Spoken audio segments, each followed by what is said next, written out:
Hello, George. Hello, George. Vantage of Food Forest. We're in the kitchen making bread today, sourdough bread. Just thought I'd share how easy it is to make a starter, make your own starter. I've lost mine a couple times in the last year. I don't put mine in the fridge very often the way I do it. Sometimes I forget it for 2 weeks and it'll get a mold on it. So that happened again and I've made a new one. I just made a video showing how I could tell it was ready. And I dumped it into a glass of water, and I may have already shared that. I'll share it now. Where it's floating on top of the water. That means there's enough CO2 inside of that. It's created enough bubbles. There's enough bacteria feeding in that. It's probably strong enough to use to bake. To make your own starter, I used a white flour, bread flour. You could use as much or as little as you want, but it only takes a tiny little amount. And just moisten it. Make it into a very dry dough. Even that doesn't matter, it could be wet. We're going to leave that overnight. Capped but not screwed down tight.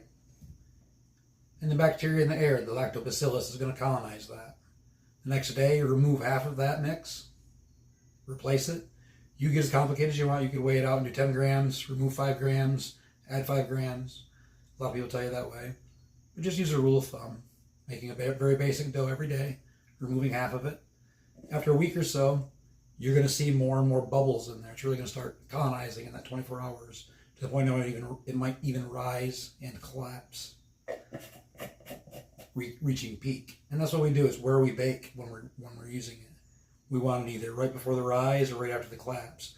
Right before the peak, we're going to have the most fermentation going on, the largest rise.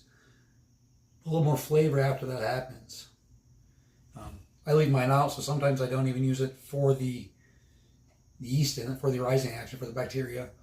I'll use a yeast in my bread and use this for flavor, where I've let it go, rise, collapse, and just really it gets a good smell to it. Some people might think stinky, but it's a real fermented smell. Anyways, back to a starter. So do that for a week. You'll know it's ready. Like I showed in the picture, you'll have the starter floating in a glass. I made that video here a little bit ago, and I forgot to turn the mic on. My microphone's broken. So I hope you can hear me now. So after I make a starter like that, I dumped it in. I mixed my flour and my dough. Like anything, these things, once you know what you're doing, you'll go by consistency. You'll get to know the feel of it. In the beginning, you'll want to work it out, how many grams of flour you use, how many grams of salt. Make it a 65% moisture. But after you do it enough times, you get used to it. So that's where we are now. I showed how to mix it, how to build the starter, add that in my water first. So I put the starter into my water that I was going to use here. I use about 2 cups for about 2.5 cups flour. And I mix that together so all that water is saturated, colonized with those bacteria, colonized with that starter. And then that is mixed into the dough. I gave that a good mixing until it came into a nice ball. And we let it set. Now it looks like this. Getting a little smoother on the outside. Dampen my hands. See if I can have you see what I'm doing here. I'll have to tilt the bowl. So I'm just pinching, pulling, stretching to the other side. Pinch, pull, stretch to the other side. And I work my way around the bowl like that. Now it releases a little bit. When it releases, you could stop, but the more times you do this, the more gluten you're going to build. So I take and really go ahead and do it for a minute. Working my way around the bowl, pushing my fingers down to release. Start to tilt and do it at the same time.